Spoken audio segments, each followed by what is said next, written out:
ಜೈ ಹಿಂದ್ ಸ್ನೇಹಿತರೆ, ಇವತ್ತಿನ ವಿಡಿಯೋದಲ್ಲಿ ಆಧುನಿಕ ಭಾರತದ ಇತಿಹಾಸ ಮಾಡರ್ನ್ ಇಂಡಿಯನ್ ಹಿಸ್ಟ್ರಿ ಬಗ್ಗೆ ಮೋಸ್ಟ್ ಇಂಪಾರ್ಟೆಂಟ್ ಕ್ವಶನ್ಗಳನ್ನು ಚರ್ಚೆ ಮಾಡೋಣ. ಪ್ರತಿ ಪ್ರಶ್ನೆ ಕೂಡ ಹಿಂದಿನ ಪರೀಕ್ಷೆಗಳಲ್ಲಿ ಕೇಳಲಾದ ಇಂಪಾರ್ಟೆಂಟ್ ಪ್ರಶ್ನೆಗಳಾಗಿದ್ದು ವಿಡಿಯೋವನ್ನು ಸ್ಕಿಪ್ ಮಾಡದೆ ನೋಡಿ. ಮೊದಲ ಪ್ರಶ್ನೆ ಈ ರೀತಿದೆ: ಪ್ಲಾಸಿ ಕದನ ಇದು ಎಷ್ಟರಲ್ಲಿ ನಡೆಯಿತು? ಸರಿಯಾದ ಉತ್ತರ 1757 ಕ್ರಿಸ್ತ ಶಕ 1757ರಲ್ಲಿ ಪ್ಲಾಸಿ ಕದನ ನಡೀತು. ಪ್ಲಾಸಿ ಕದನ ಯಾರ ನಡುವೆ ನಡೀತು ಕೇಳಿದ್ರೆ ರಾಬರ್ಟ್ ಕ್ಲೈವ್ ಈತ ಬ್ರಿಟಿಷ್ ಸೇನಾನಿ ರಾಬರ್ಟ್ ಕ್ಲೈವ್ ಹಾಗೂ ಸಿರಾಜುದೌಲಾ ಈತ ಬಂಗಾಳದ ನವಾಬನಾಗಿರ್ತಾನೆ.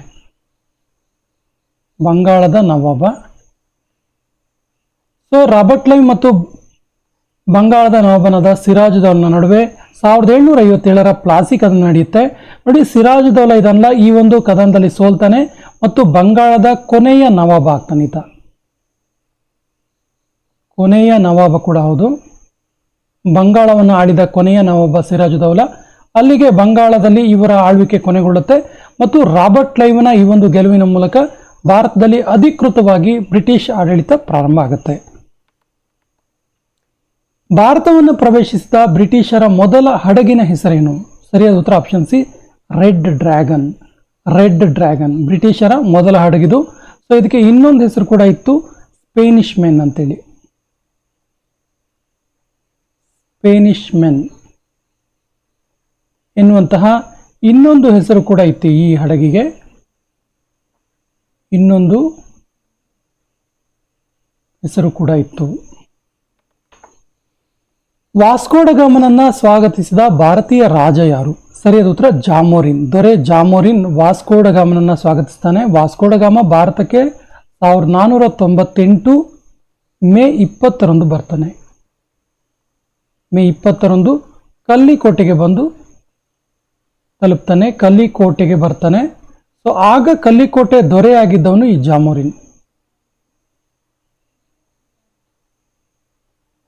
ಕಲ್ಲಿಕೋಟೆಯ ದೊರೆ ಈತ ವಾಸ್ಕೋ ಡ ಗಾಮನಿಗೆ ರೆಡ್ ಕಾರ್ಪೆಟ್ ಹಾಕಿ ಸ್ವಾಗತವನ್ನು ಮಾಡ್ತಾನೆ. ICS ಪರೀಕ್ಷೆಯನ್ನು ಉತ್ತೀರ್ಣವಾದ ಭಾರತದ ಮೊದಲ ಯಾರು? ICS. ಸೊ ಫಸ್ಟ್ ಟೈಮ್ ಇದನ್ನ ಉತ್ತೀರ್ಣವಾಗಿದ್ದು ಯಾರು ಕೇಳಿದ್ರೆ Satyendranath Tagore. Option D is the right answer. British East India ಕಂಪನಿಯು ಪೋರ್ಚುಗೀಸರನ್ನು ಯಾವ ಯುದ್ಧದಲ್ಲಿ ಸೋಲಿಸಿತು? ಸರಿಯಾದ ಉತ್ತರ ಸುವಾಲಿ ಕದನ. Option B is the right answer. ನೋಡಿ, important, British East India company ಪೋರ್ಚುಗೀಸರನ್ನ ಸೋಲಿಸಿದಂಥ ಕದನ ಇದು ಸುವಾಲಿ ಕದನ.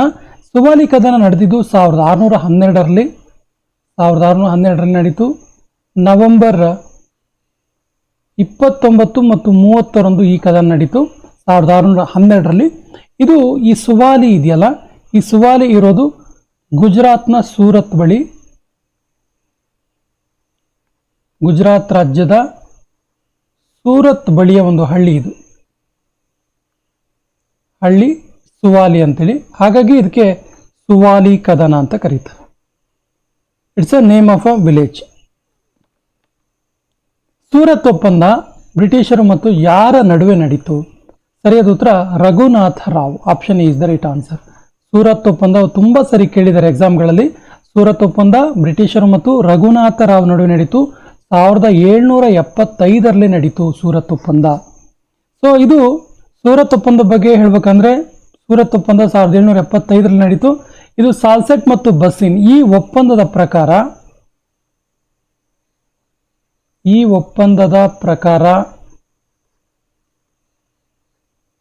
ರಘುನಾಥ ರಾವ್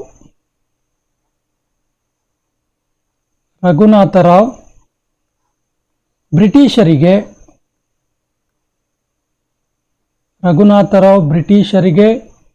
ಸಾಲ್ಸೆಟ್ ಮತ್ತು ಬಸ್ಸಿನ್ ಅನ್ನ ಬಿಟ್ಕೊಡ್ಬೇಕಾಯ್ತು. ಸಾಲ್ಸೆಟ್ ಮತ್ತು ಬಸ್ಸಿನ್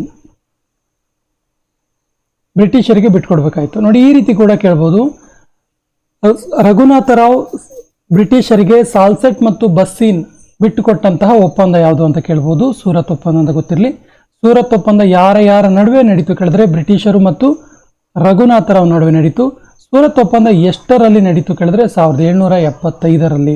ಈ ಎಲ್ಲ ಅಂಶಗಳು ಗೊತ್ತಿರಲಿ. 1876ರ ರಾಯಲ್ ಆಕ್ಟ್ ಬಂದಾಗ ಬ್ರಿಟನ್ನ ಪ್ರಧಾನಿಯಾಗಿದ್ದವರು ಯಾರು? ಸರಿಯಾದ ಉತ್ತರ Benjamin Disraeli. Option D is the right answer. ಅವರು ಬ್ರಿಟನ್ನ ಪ್ರಧಾನಿಯಾಗಿರ್ತಾರೆ, ಬೆಂಜಮಿನ್ ಡಿಸ್ರೇಲಿ. ಸೊ ಈ ಒಂದು ರಾಯಲ್ ಆಕ್ಟ್ ತುಂಬ ಇಂಪಾರ್ಟೆಂಟ್ ಆಕ್ಟ್. 1876ರ ರಾಯಲ್ ಆಕ್ಟ್ ಹೆಸರೇ ಹೇಳುವಂತೆ ನೋಡಿ, ಇದು ರಾಯಲ್ ಆಕ್ಟ್. ರಾಯಲ್ ಅಂದರೆ ರಾಜ ಮನೆತನಕ್ಕೆ ಅಥವಾ ರಾಜರಿಗೆ ಸಂಬಂಧಪಟ್ಟಂತ ಆಕ್ಟ್ ಇದು. ಈ ಆಕ್ಟ್ನ ಪ್ರಕಾರ ತುಂಬ ಇಂಪಾರ್ಟೆಂಟ್ ಅಂಶ ಇದು.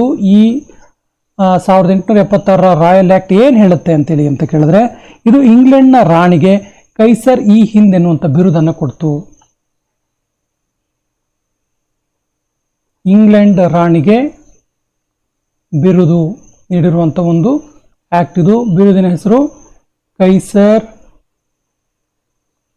ಇ ಹಿಂದ್. ಆಕ್ಚುಲಿ ಏನಿದ್ರ ಅರ್ಥ ಕೇಳಿದ್ರೆ, ಕೈಸರ್ ಇ ಹಿಂದ್ ಅಂದ್ರೆ ಏನಂತ ಅರ್ಥ ಕೇಳಿದ್ರೆ, ಭಾರತದ ಮಹಾರಾಣಿ ಅಂತೇಳಿ ಘೋಷಣೆ ಮಾಡಲಾಯಿತು. ಬ್ರಿಟನ್ ರಾಣಿ ಭಾರತಕ್ಕೂ ಕೂಡ ಮಹಾರಾಣಿ ಅಂತೇಳಿ ಘೋಷಣೆ ಮಾಡಲಾದಂತಹ ಒಂದು ಆಕ್ಟ್ ಇದು. ಭಾರತದ ಮಹಾರಾಣಿ ಅಂತೇಳಿ ಘೋಷಣೆ ಮಾಡಿದ ಆಕ್ಟ್ ಯಾವುದು ಕೇಳಿದ್ರೆ ರಾಯಲ್ ಆಕ್ಟ್ 1876. ಆಗ ಪ್ರಧಾನಿಯಾಗಿದ್ದವರು ಬೆಂಜಮಿನ್ ಡಿಸರೇಲಿ. ಈ ಕೆಳಗಿನ ಯಾವ ಪೋರ್ಚುಗೀಸ್ ನಾಯಕ ಬ್ಲೂ ವಾಟರ್ ಪಾಲಿಸಿಯನ್ನು ಪ್ರಾರಂಭಿಸಿದ? Very very important question. ಇದು ಕೂಡ ತುಂಬಾ ಸರಿ ಕೇಳಿದ್ದಾರೆ. One of the important policy ಇದು blue water policy. So blue water ಪಾಲಿಸಿಯನ್ನ ಜಾರಿಗೆ ಪ್ರಾರಂಭಿಸಿದಂತ ಪೋರ್ಚುಗೀಸ್ ನಾಯಕ ಯಾರು? ಸರಿಯಾದ ಉತ್ತರ Francisco de Almeida. Francisco de Almeida. Option A is the right answer. ಈ ಕೆಳಗಿನ ಯಾವ ಪ್ರದೇಶವನ್ನು ಒಡೆಯರ್ ರಾಜವಂಶದವರು ಆಳಿದ್ದರು? ತುಂಬಾ ಈಸಿಯಾಗಿರೋ ಪ್ರಶ್ನೆ ಇದು. ಸರಿಯಾದ ಉತ್ತರ ಮೈಸೂರು. ಮೈಸೂರು ಸಂಸ್ಥಾನವನ್ನು ಒಡೆಯರ್ ಆಳ್ವಿಕೆ ಮಾಡ್ತಾರೆ. ಮೈಸೂರು ಸಂಸ್ಥಾನದ ಒಡೆಯರ್ ಆಳ್ವಿಕೆ ಪ್ರಾರಂಭ ಆಗಿದ್ದು, ನೋಟ್ ಮಾಡ್ಕೊಳ್ಳಿ, ಒಡೆಯರ್ ಆಳ್ವಿಕೆ ಪ್ರಾರಂಭ ಆಗಿದ್ದು 1399ರಲ್ಲಿ. ಇದನ್ನ ಸ್ಥಾಪನೆ ಮಾಡಿದ್ದು ಒಡೆಯರ್ ರಾಜವಂಶದ ಸ್ಥಾಪಕ ಯಾರು ಕೇಳಿದ್ರೆ ಯದುರಾಯ. ಇನ್ನೊಂದು ಇಂಪಾರ್ಟೆಂಟ್ ಕೇಳ್ತಾರೆ, ಒಡೆಯರ್ ಮನೆತನದ ಕೊನೆಯ ದೊರೆ ಯಾರು ಕೇಳಿದ್ರೆ ಎರಡನೇ ಕೃಷ್ಣರಾಜ ಒಡೆಯರ್.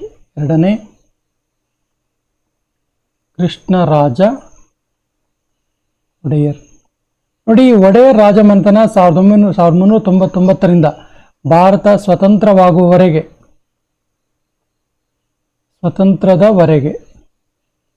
ಮೈಸೂರಿನಲ್ಲಿ ಆಳ್ವಿಕೆ ಮಾಡ್ತಾರೆ. ಇವರು ಸಾಮಂತ ಅರಸರಾಗಿ, ಮುಖ್ಯ ಅರಸರಾಗಿ, ಪ್ರಭುಗಳಾಗಿ, ರಾಜರಾಗಿ, ಬೇರೆ ಬೇರೆ ರೀತಿಯಲ್ಲಿ ಒಟ್ಟಾರೆಯಾಗಿ ಸ್ವಾತಂತ್ರ್ಯ ಬರುವವರೆಗೂ ಕೂಡ ಇವರು ಆಳ್ವಿಕೆಯನ್ನು ಮಾಡ್ತಾರೆ.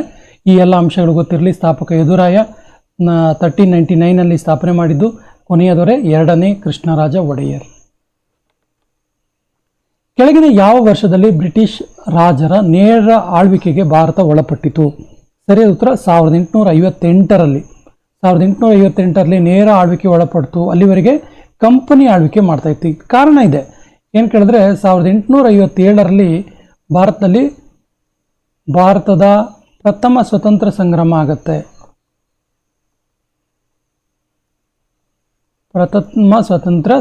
ಆಗುತ್ತೆ.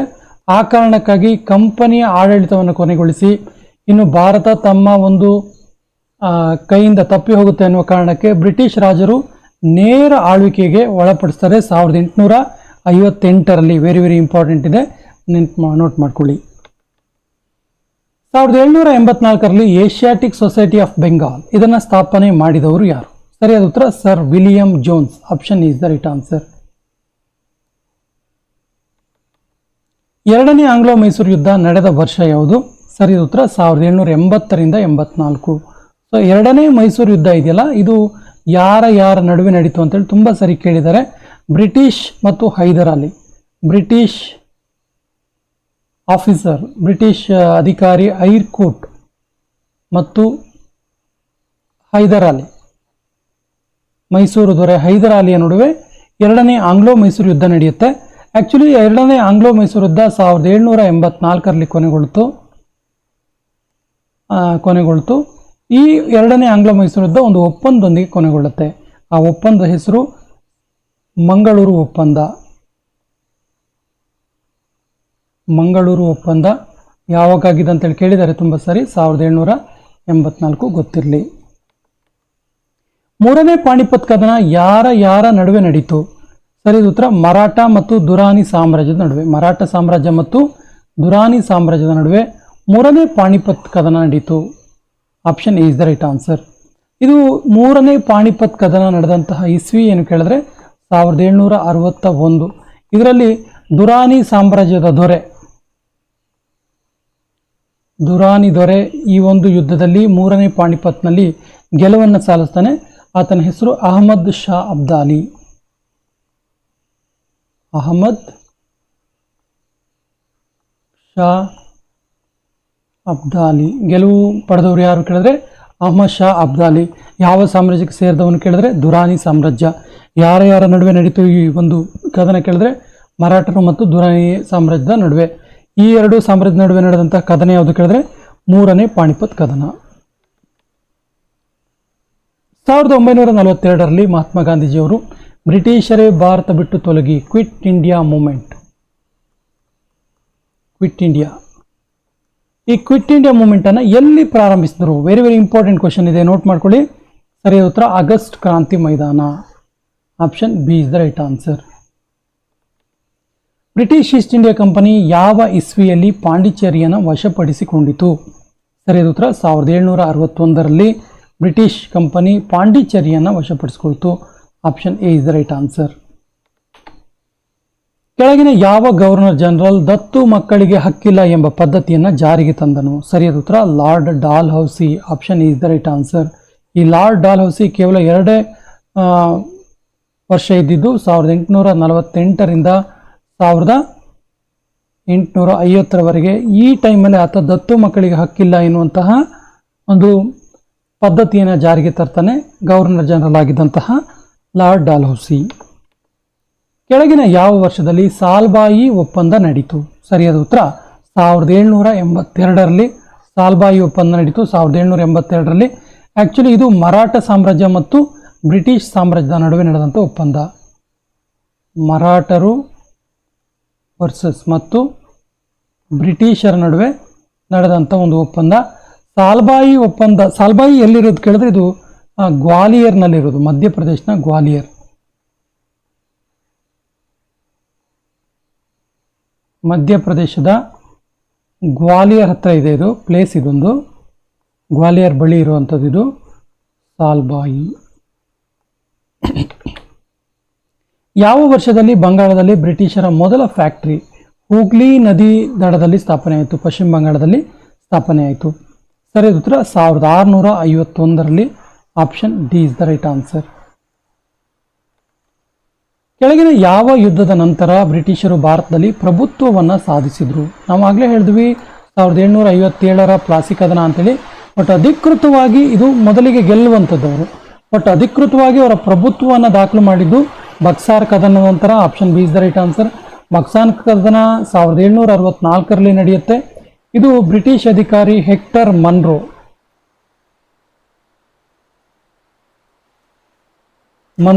ಮತ್ತು ಮೀರ್ ಕಾಸಿಮ್ನ ನಡುವೆ ನಡೆದಂಥ ಒಂದು ಕದನ.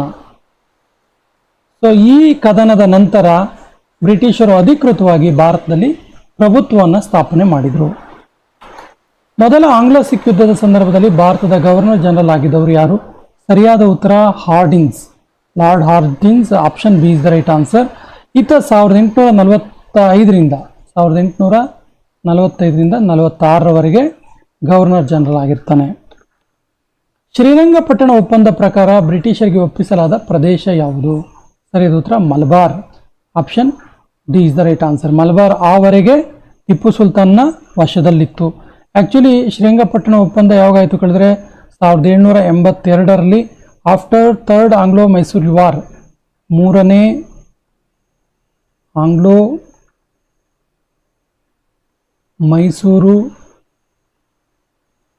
ಯುದ್ಧದ ನಂತರ ಈ ಒಂದು ಶ್ರೀರಂಗಪಟ್ಟಣ ಒಪ್ಪಂದ ಆಗುತ್ತೆ. ಈ ಮೂರನೇ ಆಂಗ್ಲೋ ಮೈಸೂರು ಯುದ್ಧ ಹಾಗಾದರೆ ಯಾರ ನಡುವೆ ನಡೀತು ಅಂತ ಕೇಳಿದ್ರೆ ಟಿಪ್ಪು ಸುಲ್ತಾನ್ ಮತ್ತು ಕಾರ್ನ್ವಾಲಿಸ್.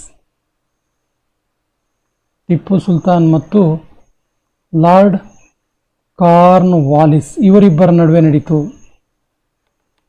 ಇಲಹಾಬಾದ್ ಒಪ್ಪಂದ ಯಾವ ವರ್ಷದಲ್ಲಿ ನಡೆಯಿತು? ಸರಿಯಾದ ಉತ್ತರ 1765. Option D is the right answer. 1765. ಇದು ಶುಜಾ ಉದ್ ದೌಲಾ ಮತ್ತು ರಾಬರ್ಟ್ ಕ್ಲೈವ್ ನಡುವೆ ನಡೆಯಿತು. ಶುಜಾ ಉದ್ ದೌಲಾ ಮತ್ತು ರಾಬರ್ಟ್ ಕ್ಲೈವ್ ನಡೆದಿರುವಂತಹ ಒಂದು ಒಪ್ಪಂದವಾಗಿದೆ ಇಲಹಾಬಾದ್ ಒಪ್ಪಂದ. 1872ರಲ್ಲಿ ಭಾರತದ ಯಾವ ಸ್ಥಳದಲ್ಲಿ ಬ್ರಿಟಿಷ್ ವೈಸ್ರಾಯ್ ಲಾರ್ಡ್ ಮೇಯೋನ ಹತ್ಯೆ ಮಾಡಲಾಯಿತು? ಸರಿಯಾದ ಉತ್ತರ ಪೋರ್ಟ್ ಬ್ಲೇರ್ನಲ್ಲಿ. Option A is the right answer. 1872ರಲ್ಲಿ ನಡೀತಿದ್ದು. ಇವನ್ನ ಹತ್ಯೆ ಮಾಡಿದವನು ಯಾರು ಕೇಳಿದ್ರೆ ಶೇರ್ ಅಲಿ. ಶೇರ್ ಅಲಿ ಎಂಬಾತ ಬ್ರಿಟಿಷ್ ವೈಸ್ರಾಯ್ ಲಾರ್ಡ್ ಮೇಯೋನನ್ನ ಹತ್ಯೆ ಮಾಡ್ತಾನೆ.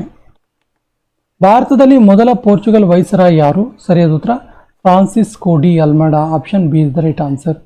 ಕೊನೆಯ ಪ್ರಶ್ನೆ ಇರ್ತಿದೆ. ಈ ಪ್ರಶ್ನೆ ನಿಮಗೆ 1884ರಲ್ಲಿ ಬ್ರಿಟಿಷರ ಇಲ್ಬರ್ಟ್ ಬಿಲ್.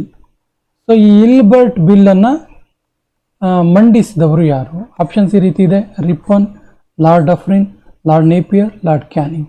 ಸರಿಯಾದ ಉತ್ತರವನ್ನು ಕಮೆಂಟ್ ಬಾಕ್ಸಲ್ಲಿ ಕಮೆಂಟ್ ಮಾಡಿ ಮತ್ತು ನಮ್ಮ ಚಾನಲ್ ಫಸ್ಟ್ ಟೈಮ್ ನೋಡ್ತಾ ಇದ್ರೆ ಸಬ್ಸ್ಕ್ರೈಬ್ ಆಗಿ ಅಂತ ಹೇಳ್ತಾ ಇವತ್ತಿನ ಸೆಷನ್ ಕಂಪ್ಲೀಟ್ ಮಾಡ್ತಾ ಇದ್ದೀವಿ. ಜೈ ಹಿಂದ್.